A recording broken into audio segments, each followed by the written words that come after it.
yung how can we actually prepare companies to be ready to face the challenges of the future. Hence yung succession na tinatawag. I love working with my client partners on those areas. Pero sabi na nga nila, it's a test of character and also will help me grow into a better person. And it has been through the years. We're looking for tools to provide a better understanding of what's going on. One of the key learnings would be making sure we get our hands on data and information at the shortest possible time is really the nature of leadership is really changing. Kung ano yung nakasanayan nating capabilities ng leaders noon to make them successful. One of the keynote speakers mentioned about attending a convention is just like a therapy for us leaders. Sinabi niya yun, tandang-tanda ko yun. Because the past 2 years, this pandemic has opened the eyes of our countrymen on the importance of life insurance and the health co. We are really very excited and looking forward for a bigger growth this 2022. All sectors of businesses, there's always ups and downs. It's an act of love. It's an act of service that we talk to them. Just, hi, hello, kumusta sila, anong nararamdaman nila, etc., etc. Kumbaga, collective effort po talaga lahat ng ginagawa ng organization. This is for the benefit of all our members. Ang mangyari, they don't have any choice but to learn the digital way. So 2020 was the learning time natin. 2021, kumbaga parang lumalabas nandiyan na, you need to apply it na. Ito na talaga. Yeah, I agree to that. I'm personally proud to experience how the industry came together to achieve these huge milestones, Sir Ivy. Rather than being upended, Astley brought the sessions that are normally done face-to-face or on-site, we brought it to cyberspace. And then at the height of the pandemic in 2020, we offered all the learning sessions for free to members and non-members alike. Bilib na bilib ako kasi sabi ko, meron pa lang ganun, konti lang bibigay mo. Pero lahat magtutulong-tulong para alagaan yung pamilya. I cannot think of any other investment that can do that. Pag confident ka in front of the client, and you can be confident only when you know exactly what you're talking about. And you know that you're solving a problem of this person in front of you, and that you're doing this person a big favor. I know of quite a number, a lot of leaders who are not MDRTs, but they have a team na high performing. Hindi kailangan mag-MDRT for you to have to manage, to be a leader of a high performing team. Because the leader can be an MDRT leader. Well, it's really a different world, no? Management and agency is one universe, but they're different planning. Siguro that's how I can put it. No? I usually, dialogue with them, asking them what is the best thing to do. Mas mahalaga sa kanila yung parang, alam niyo na, yung parang of it kagad, di ba? Oo, para mala Andres Bonifacio na leader na halika na, gawin na natin to, lusog tayo. Lusog na agad. Yes. Action kagad. Action. But they would always come to me, maybe because I always tell them, you talk to everybody in the group if you really want to be successful here. Pick up what you think would be, would apply to your style or situation. And that makes you unique, a combination of this person and that person, di ba? I have learned so much as a mentor to the Alpha program, and I have prepared not just myself, but help prepare everybody to pivot and see the silver lining. Having fun while learning with integrity and trust. So ganun siya. We maximize social media like TikTok, Facebook, and of course, with that kasi boss, we're able to reach out to yung magka-same wavelength naman natin, diba? So, of course, andyan yung support ng company for our manager hiring program. So, it's part really of recruiting leaders, no? Kung passionate ka sa ginagawa mo, hindi mo na iniisip na nagtatrabaho ka. Those who are driven mainly by agency forces or in the banca, they were able to post growth. No, people believe in the industry, our distributors, our leaders. There should be a deep understanding of the reason why both are in the business. So it's very crucial. No? Really, you should trust your companies, you should trust your organizations, because the organizations and the companies in the life insurance industry's goal is to ensure that we will be able to protect the lives of our clients, of our customers. Inisip ko kasi, they have a good life already there. They're performing very well. And iniisip ko, paano pag hindi kami naging successful, di ba? But because of the trust they have given you. So, nagsimula po akong maglista ng mga pangalan ng mga kliyente namin, and I start calling them, pati yung partner ko. Parang established na ako di ba? Pero isang bagay, Sir Ivy, that struck me the most, sabi niya sa akin, just saan ba kita dinalang kumpanya na hindi ka kumita?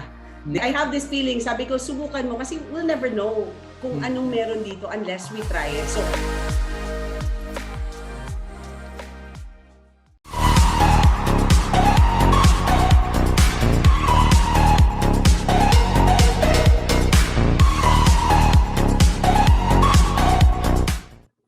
Good evening, Jay. Good evening, everyone. Welcome to Leaders in Action Season 3, Episode 11. Tonight, we will talk about one of the most important aspects of a leader's job, influencing. Influence is the power to impact people, to direct them to where we want them to go. Currently, we hear candidates doing their best to influence voters. When someone influences another, they can change a person in a significant way. We've heard of stories of both heroes and villains who have been influenced early in life. Their attitude and behavior were shaped by what that person showed or did. There are so many quotes about influencing others, but I wish to share this one, and it reads, "True success and leadership is about influencing others to achieve their own greatness." Agency leaders have that power to influence their people to achieve their own greatness. Our guest this evening will share with us how she influences her team members to meet their goals and reach their potential. Good evening, Mr. Ivy, and to all the friends of Leaders in Action. Welcome again to your Thursday 8 p.m. habit. Yes, influencing is something leaders do every day. But how conscious are our leaders about this? Are they doing it in the most effective way? Is the influence always for the common good, or sometimes is for something else? Is influencing a pure art, or is there some science into it? Before we answer those questions with the help of our guest tonight, first, we would like to thank again our guest sharer last week, Ms. Jessel Ramos, FWD's top financial wealth manager for 2021. Jessel spoke about her journey as a pioneering branch in Cagayan de Oro, how she took on the challenge to start and introduce a new company in her area where the much bigger players, more established life insurers operate and already have very strong presence. She also shared her decision to build and grow her agency team organically, and the systems. What are the systems she used to develop her people? Yes, and alam naman natin, organic growth requires a strong pool of potential candidate leaders. And to have this group of people, Jessel emphasized the need for relentless recruitment, highlighting it is a numbers game. But she supports her process with a culture that encourages learning and development, as well as an element of fun in doing things. You can still watch her episode in our FB page and YouTube channel.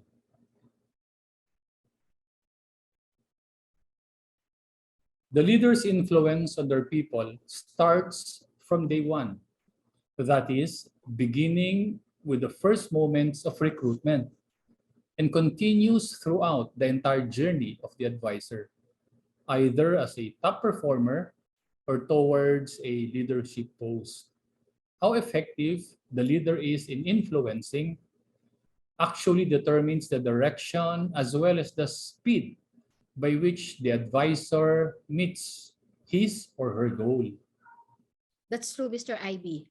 Teams that succeed, usually they work together in achieving a common goal. And to make this happen, leader has to be able to influence each member of the team to own the goal, to do their best, and to cooperate with each other. Now, we know that that is something easier said than done. In addition, not only are leaders expected to provide this kind of influence, but alam mo yon, Mr. IB, they also compete with others who may also have some degree of influence over their people. So what could be the most effective ways of convincing others? Paano masisiguro ng isang leader na ang lahat ng mga forces o factors na nasa paligid ay hindi makakaapekto sa kung anumang impluwensya meron siya sa kanyang mga tao? To help us be enlightened more on the power of influence, we are pleased to have with us somebody who will share her own brand of influencing her leaders and her advisors. So dear leaders, dear friends, please help me in welcoming our special guest sharer for tonight, a Gamma IMA Gold awardee and a consistent top sales senior agency manager of Sun Life Grepa Financial. Please let us welcome Miss Jelyn Aseron. Hi! Jelyn! Hi, Maganda Jelyn! pa po kayo sa gabi, Miss Lee and Mr. Mas maganda ka. Mas maganda ka pa sa gabi. Welcome Jelyn to Leaders in Action. And again, thank you for accepting our invitation. Okay, my pleasure, no, Miss J and Mr. IB. Finally, I am here.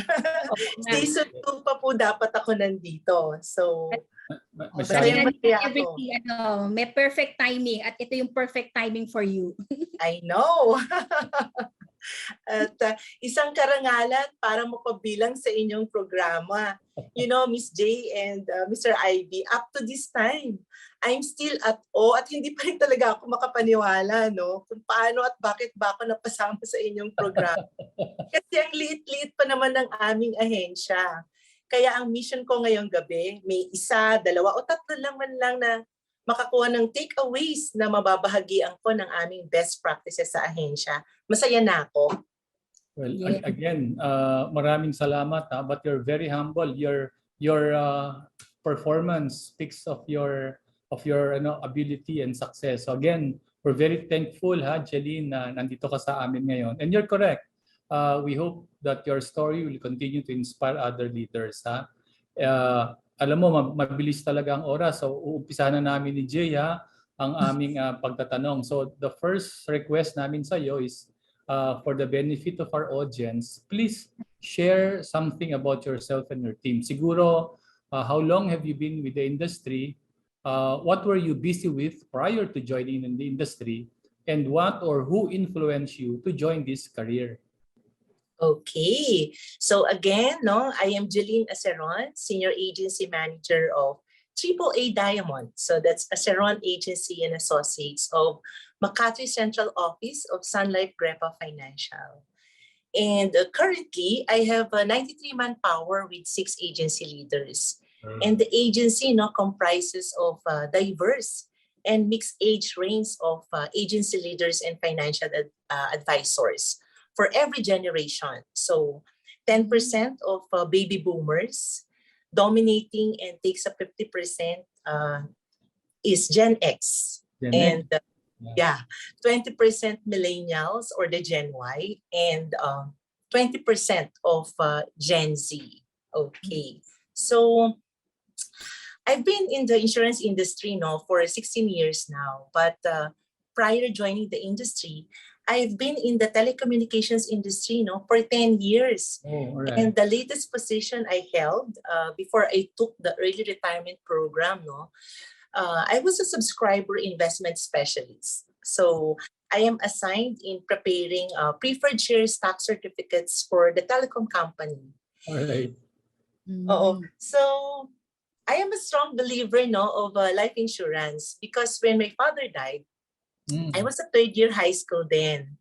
And it was his life insurance proceeds that brought me and my siblings to college. But when I got married, the agent who sold my mom a policy of my dad then was my ninang sa kasal.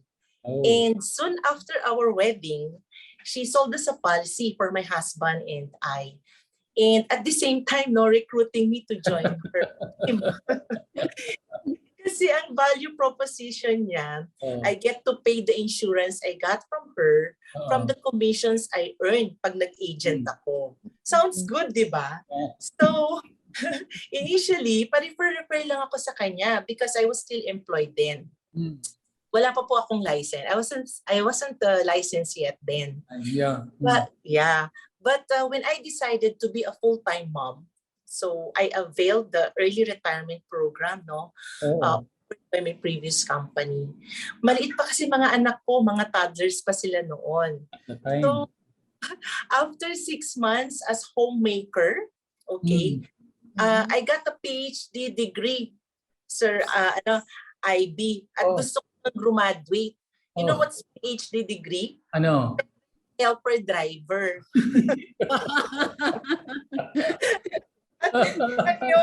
Ayun na. Chef ka pa at financial controller, di ba? Ang dami mong hats sa loob ng bahay, di ba? So I realized, after doing all those, especially doing house chores, at nagawa ko na ang lahat at nahihatid ko ng aking mga anak sa school. I realized that I can still do more. Okay? Right. Yeah. I want to be more productive kasi sayang naman yung time ko na nasa bahay lang. Kesa manood ako ng teleserye. Diba? And so, when I was again recruited by my ninang sa kasal, hindi na ako nagdalawang isip. Alright. Because I now have more time kasi hindi na ako empleyado.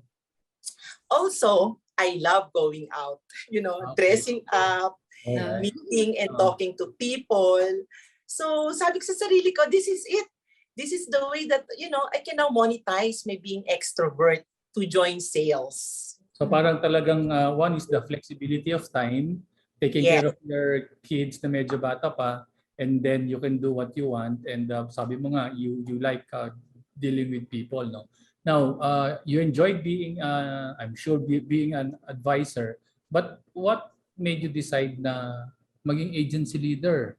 And what keeps you excited currently in your job? Yeah. That time, I joined the industry, agency leader na ako eh. Oh, diretso. Kasi noon, pwede kang pumasok agency leader.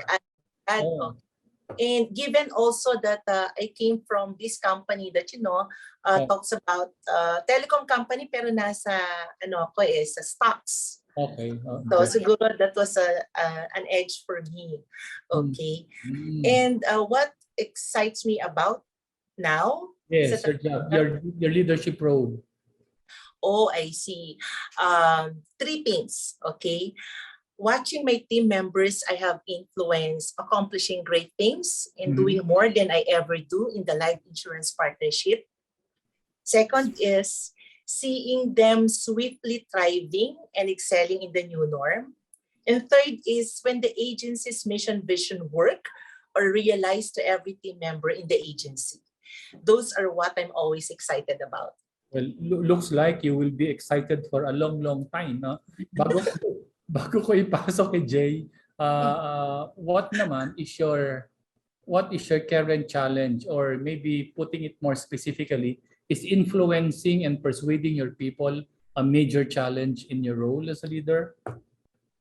Uh, this time, ang most challenging ko, no, given the pandemic situation, migrating to the digital world of doing business now. And second is sustaining to stay ahead in the game given the new normal setup. So far, influencing is not a problem to me, Mr. Ivy. Given simple lang naman na maging influential or influencer, just being you. So I don't find any challenge on that matter. Hihimayin natin yan kasi alam mo, it's so difficult sometimes for people to just being himself or herself. Jay? Yes, no. So Jelyn, we learned that you've been in the business for 16 years and since pumasok ka already as a leader, so it also means 16 years ka ng leader. Yes, okay. exactly. So, oo. Alam naman natin that each leader has his or her own brand of leadership. So Jelyn, what do you consider to be your brand of leadership? Okay. Well, my journey, as an agency leader, I am just simply fearlessly, authentically me. Natural lang. Okay? Sabi nga, real leader, real story, real talk lang naman ako. Surprisingly, that's my brand of leadership. I am known in the agency, and in my company. Perfect, Miss J and Mr. Ivy, yung tagline ng programa niyo sa aking type of leadership. Apply na apply. Yeah, showing my real self to my co-leaders, to my team members, and to the management. Showing them my strengths, my limitations, and also my emotions. Okay. Jelyn, is this authentic leadership your brand since day one?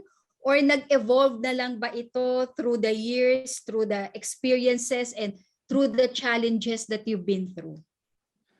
I did not change, my type of leadership, Miss J. But if I may share, what brings me to that type of leadership, because of the values and behaviors that I uphold.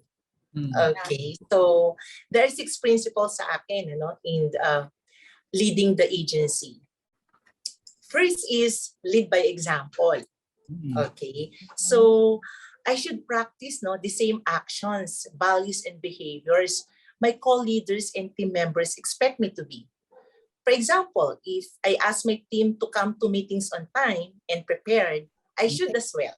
Yes. And if I want my team members to qualify to a certain drive given by the company, I should qualify myself as well.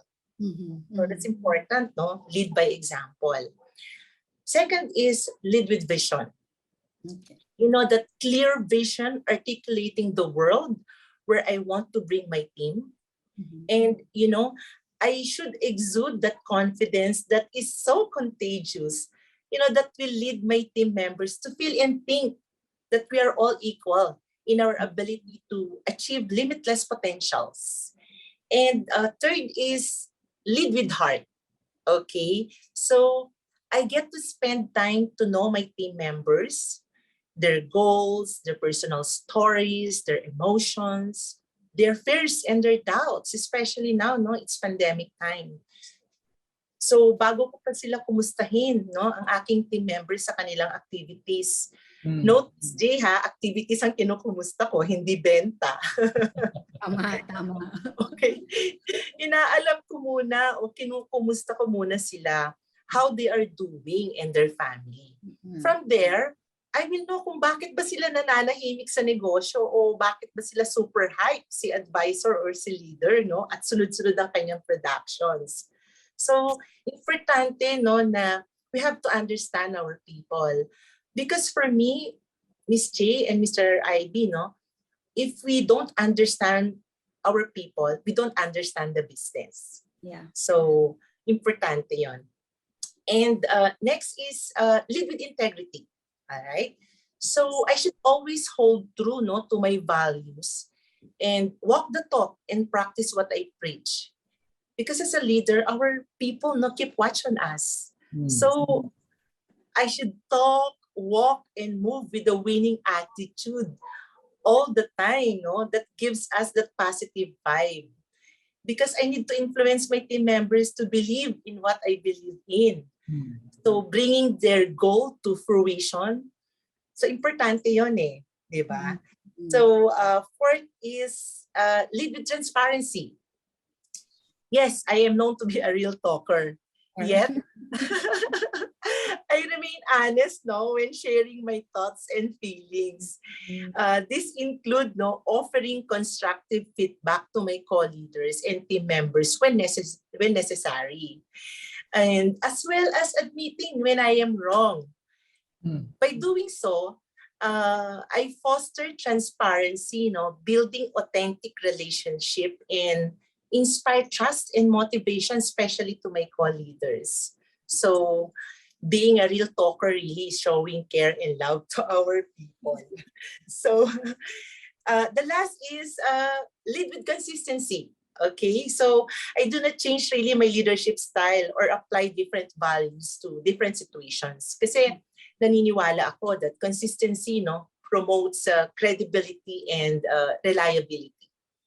Wow. Very well said ha, yung iyong 6 principles of leadership and or yung values that support yung iyong authentic leadership So no wonder why you're able to influence your people towards success and excellence, because sinusunod ka nila not because ito yung sinasabi mo, na-influence mo sila not because ito yung sinasabi mo, pero kung ano yung nakikita nila sa iyo. Exactly. So I think that is very crucial why you are able to be a good influencer, because it starts from you kung ano yung nakikita nila, madaling sundan, madali mo silang ma-convince, madali mo silang ma-influence, 'di ba? Because they like what they see in you, in what you're doing. Now, Jelyn, you also mentioned kanina at the start na ang grupo mo is composed of all generations, 'di ba? From may baby boomers ka ba sinabi ko kanina? Yeah, I have 10%. So, from baby boomers to Gen X, 'di ba? So Gen all Z. Gen Z, sorry. Tama pala, Gen Z, hanggang doon sa pinaka-Gen Z natin. So, paano mo na-make sure na, kasi di ba sabi nila, every generation, they have different values, they have different work systems, work values. How are you able to apply your influencer technique, okay, given yung diverse background ng iyong mga team members? Okay, so in the agency, we are clear that we come together with a common goal to succeed in the life insurance partnership. So kahit saang age group yan or background kami galing, malinaw kung bakit kami magkasama-sama in the agency. So yes, we are all friends, we are family and also business partners, meaning we both to get to achieve results and outcomes kasi business partners kami. So my team members should see me as a guide to the desired result that they want. Kaya importante yung paniniwalaan ka at pinagkakatiwalaan. Okay, so wala naman sa edad yan eh. Ang importante naniniwala sila sa iyo. And of course, as a leader, I need to always exude and radiate, positive energy. Because the positive energy of the leader kasi builds trust within the team and also boosts their morale. And a boost in the morale is equal to a boost in productivity.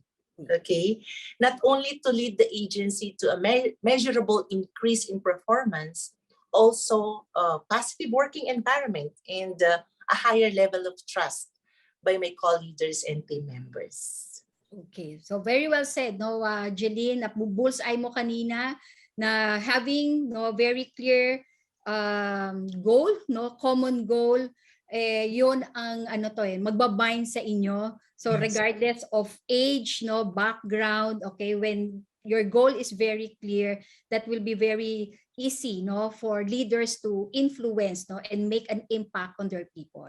So thank you for that, Jelyn. Mr. Ivy? Jelyn, again, we want to congratulate you for being a consistent awardee or one of the top senior agency managers of your company for years, no? And I also want to highlight yung leadership principles na sinabi mo.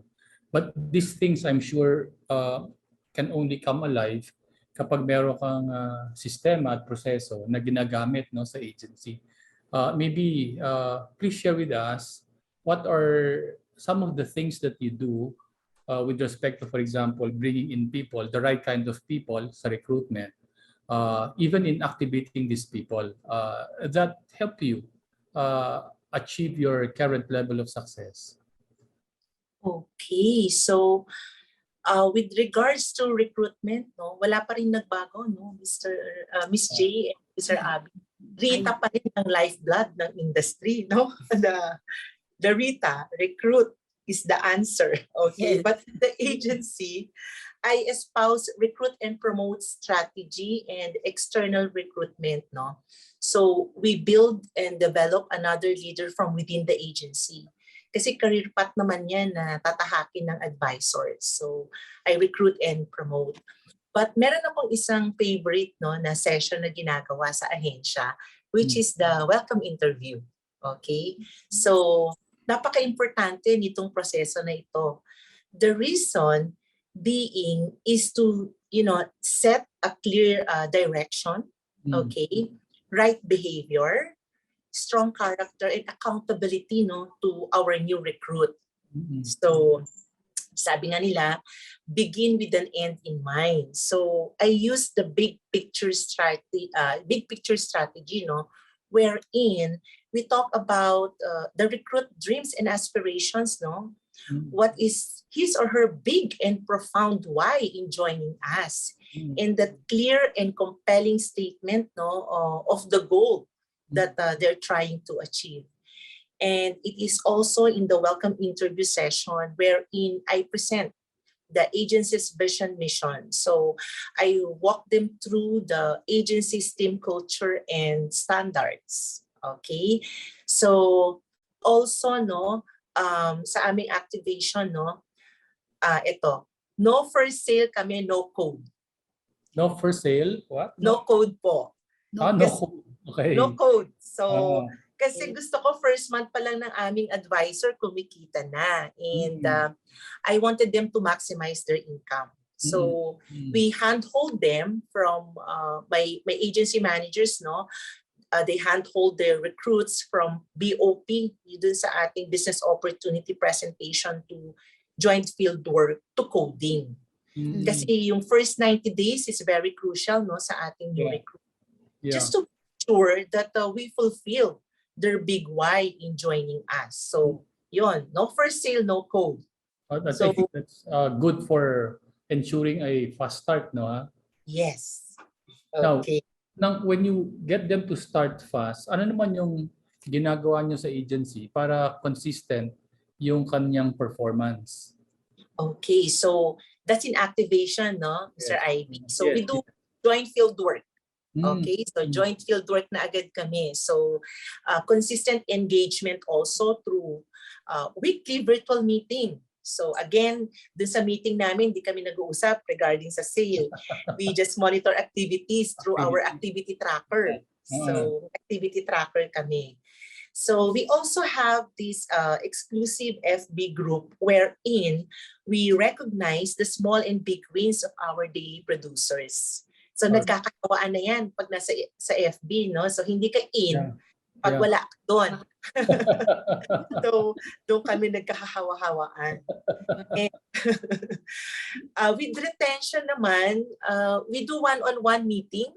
Okay? And then also meron din ako mga pag-gimmick. So yan, merong pa SB kay Sam, because or during our meetings with the leaders, no, while having our meeting, I send them some food. So nagpapa-grab food naman ako para lahat sila mag-attend, di ba? So also we have exclusive group chat wherein, okay, meron akong tinatawag na AM/PM activity, AM/PM. So activity mo, post mo. Okay, in our list. Yeah. AM, PM. So, lahat ng activities nila, okay, pinapakita nila doon. So, I know really, that's engaging eh. Correct, Okay. correct. So, Alright. ang napapansin ko sa mga sa sinishare mo, Jelyn, talagang you're so focused on activity, no? Very clear, no?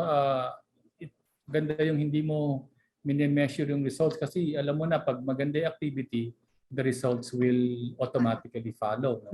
Now, kumusta ang retention mo? Kasi you've got, I can see that the principles guide you, your culture, the culture that you're building should make your team really cohesive, no? So, so far, are you happy with the way you are retaining your people?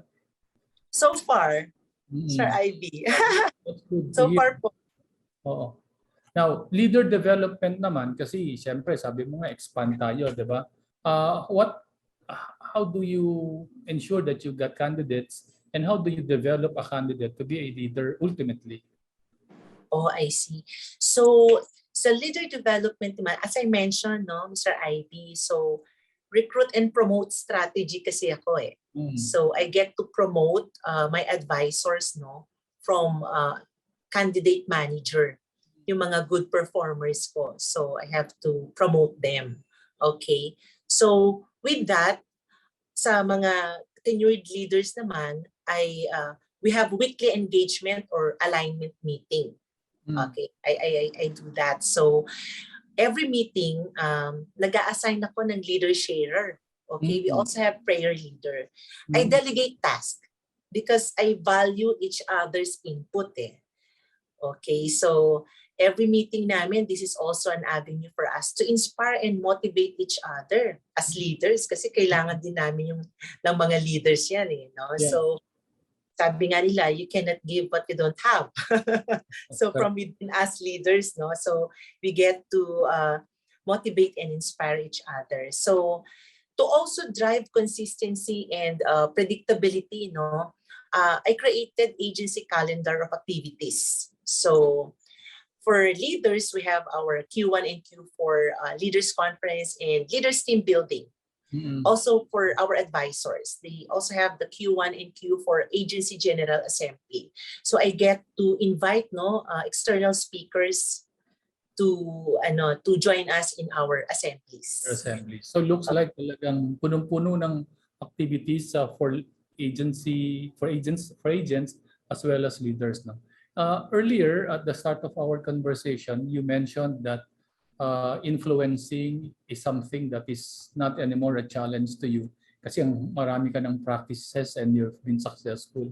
Now, is there any specific influencing strategy na ginagamit mo sa mga tao mo o it really depends on the person kung ano yung gagamitin mong influencing tactic? It varies, no? Mr. Ivy. Kasi, forcing people to do what I want isn't about influencing eh. That's manipulation already. And this doesn't work, okay? Acknowledging and understanding and appreciating your team members really work best, okay? So, I get to find alternative ways to influence others and demonstrate high levels of flexibility.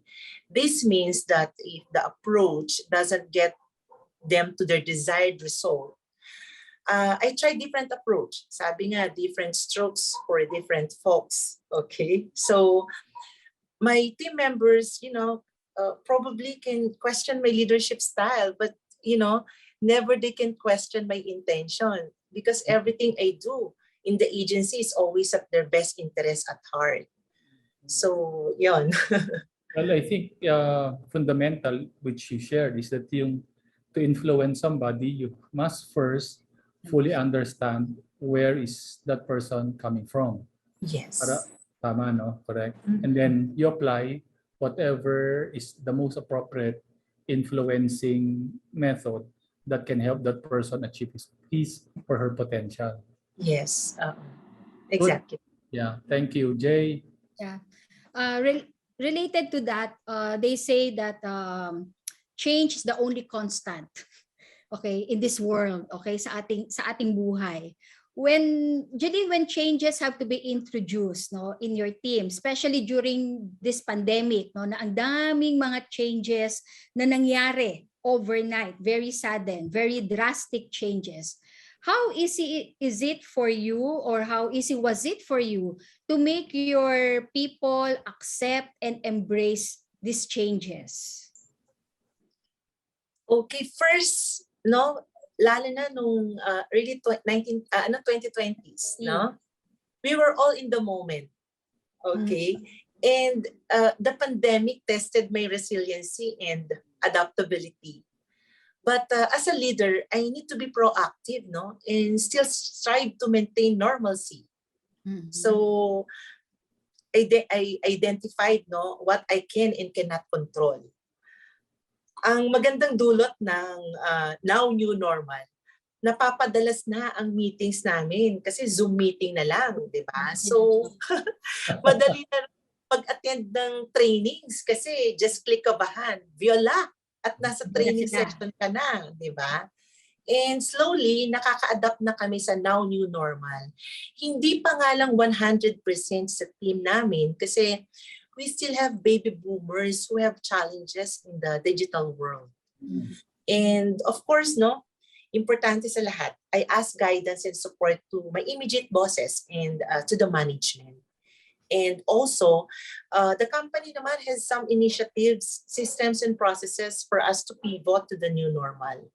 It's never finished though, but it's always under construction.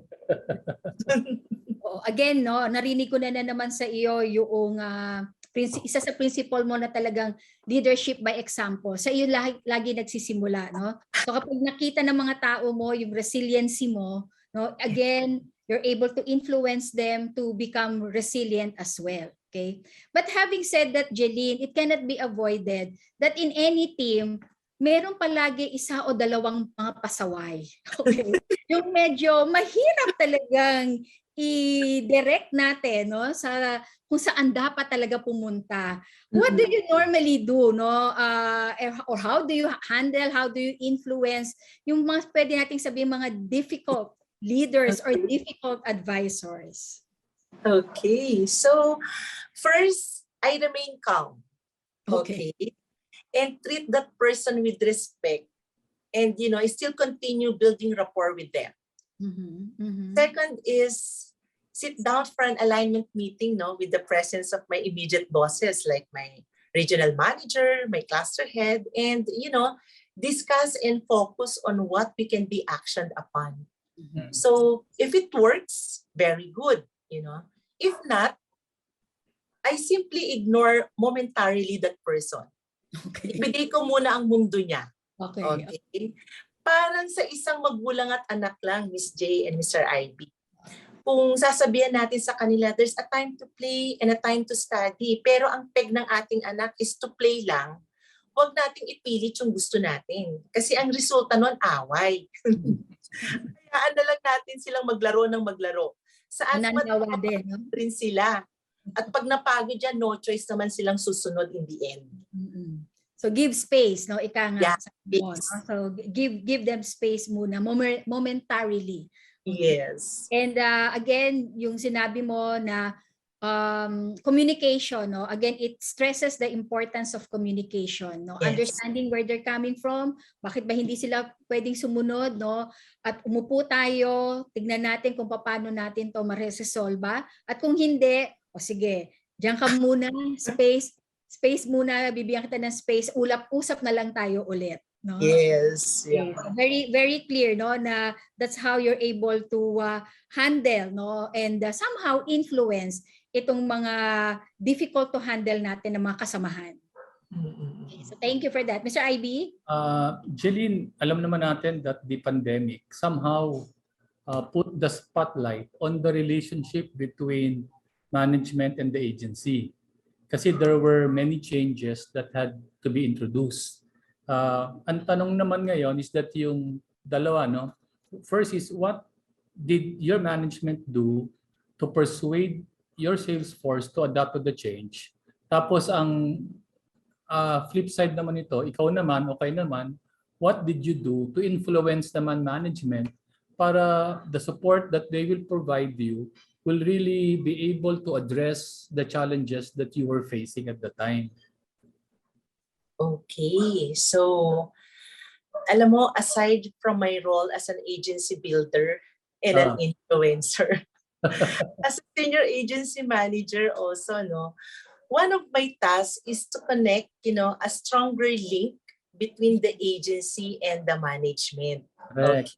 Very important, yeah. Yes. Yung ako ang boses ng ahensya in behalf of my team. The agency is the real battlegrounds eh.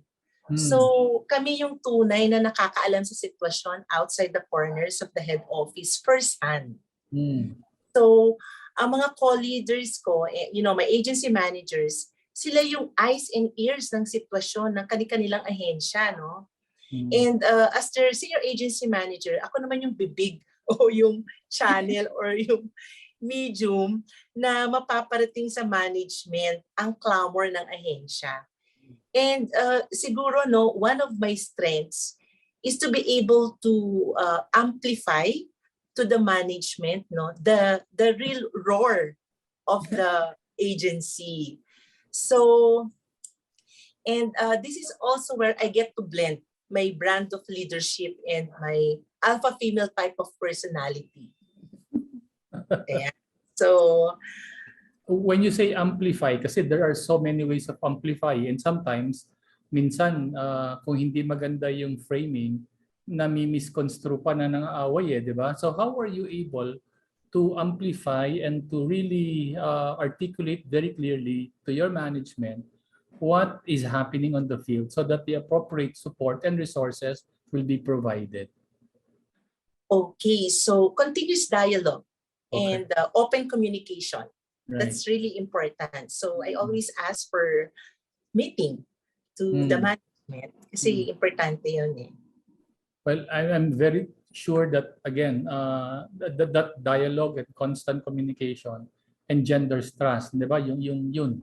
I think yung trust na yun, napakahalaga para mag-usap at magtulungan yung dalawa. No? Now, again, maybe just to highlight the point, what do you think is the most effective way for leaders like you to have a more collaborative partnership with management who are the same in your desire to succeed and to bring insurance closer to the general public? Okay. In the industry, no, Mr. IB, naniniwala ako there are 3 fundamentals about leadership sa atin sa industry. Natin. Okay. Yeah. First, we get to lead ourselves. Importante yon. Second is we lead others. And third is we lead the management. Okay? And from the latter, creates a collaborative leadership between the agency and the management to really build a bridge of trust and adoption of a shared purpose. And naniniwala ako that every partnership is based on trust and confidence. Sabi ko nga, created by open communication. Yeah. Continuous dialogue, transparency, and predictability. There's no perfect organization though. Yes. But at the end of the day, it should always be a mutually beneficial consensus of both the agency and the management. Well, I think, yes, that's very true. No? And when both parties recognize that they are part of one whole, and then I think the effort to really collaborate is there, no, and will become stronger by the day. Thank you, Jelyn. Okay, so mapunta naman tayo on another note, but still on influencing. Jelyn, your son Justin is now in your agency, no? Member na siya ng agency mo. So question ko lang, did you apply the art of influence on Justin? That's why he's in your team, or did he voluntarily join the career? Okay. My influence, no, of the profession to my son, no, began when I brought him with me as I meet clients back when he was young in his grade school days. Oh. No, as I juggle many roles as a mother and a career woman, I remember, no, Miss J, no, pagka-drop ko sa school kay Justin, okay, so I meet co-parents and friends for a sales call. Then after his class, yung klase niya, nasa 3 to 4 hours lang naman yung class niya. So, pagka-pick up ko sa kanya, tinatanong ko sa kanya kung may homework ka ba? So, pag wala naman siyang homework, I am off to see again another client na bit ko siya. So, we are from Parañaque and we travel as far as Laguna and Batangas, no, to meet a client. And he really saw firsthand my passion and my perseverance in what I am doing. So, ganun nag-umpisa. And then, Justin is good in math. So when he entered college at namimili siya kung anong path ang tatahakin niya, no, in the future, I suggested actuarial science. Kasi magaling nga siya sa numbers. At gusto ko kasing tahakin niya yung industriya. Wala namang course ang pagiging financial advisor. And the only course, no, connected sa insurance is actuarial science.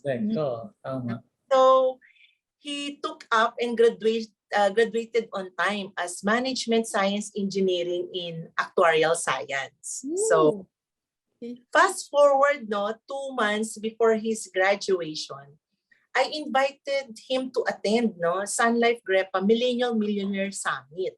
So after the summit, he was so inspired by the millennial millionaire speakers who achieved a lot at a very young age. So right after graduation, hindi na ako masyadong nahirapan to convince him to join me in the industry. Pero ito, Ms. J and Mr. IB, I made it clear to him before he joined the agency that family ends when business begins. Okay.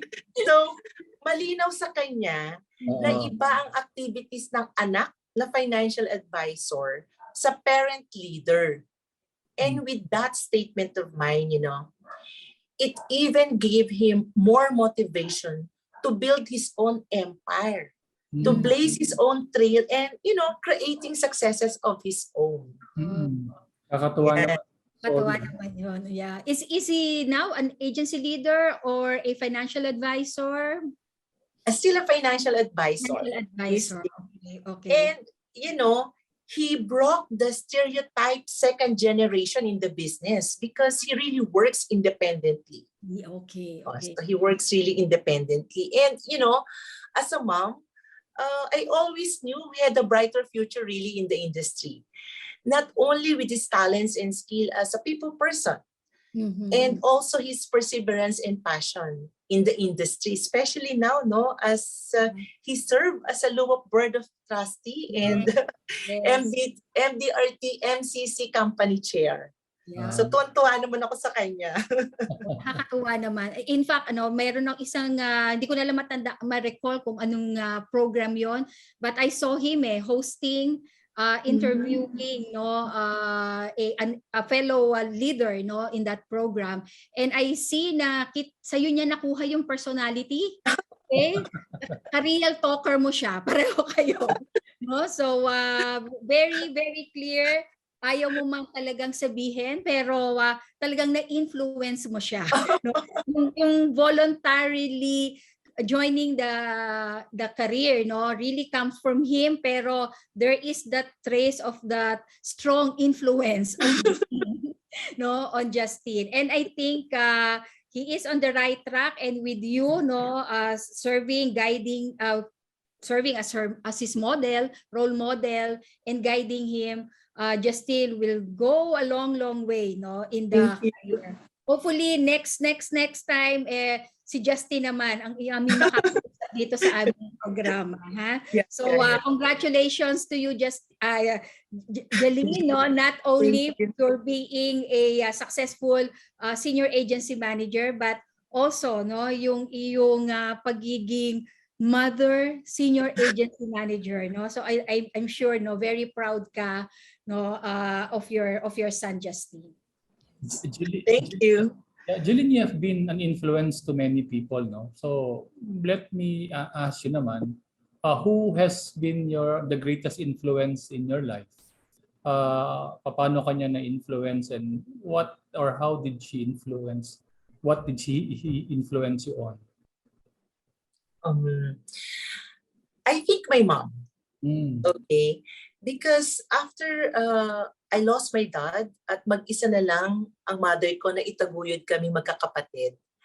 Growing up, I saw how my mom juggled small businesses and house chores that time and how she raised us well no na magkakapatid. So mother power talaga.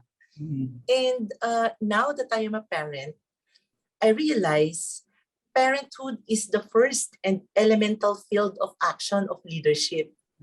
And I think it is through parenting that I learned to exercise consciously and unconsciously many of my leadership basics and skills. And you will agree with me, Miss J, that we moms are the first influencers. Yes. Hindi lang influencers, teachers and supporters of our children, And as a mother, I care about my children's success. I care to raise them well, teach them skills and, help them discipline and build their self-confidence. I want my children to, go on achieving something, more than I could ever imagine in achieving themselves. And siguro that being said, as a leader, I lead my team the way I lead my children. And I run the agency the way I run my home. Because I never lose sight of possibilities and potential to my people. I make sure that they are achievers rooted in values and fueled by strong faith and passionate by purpose. Well, again, you're just confirming and highlighting what you said earlier about being authentic as a leader. The same kung ano sa bahay, ano yun ang pinapakita sa trabaho. Malapit na tayo matapos. Sabi na, ito nang mabilis ang oras. Maybe, Jelyn, as a final note na lang siguro, what will be your message to your fellow leaders on how they can be more effective in influencing their team members to achieve the potential of their people?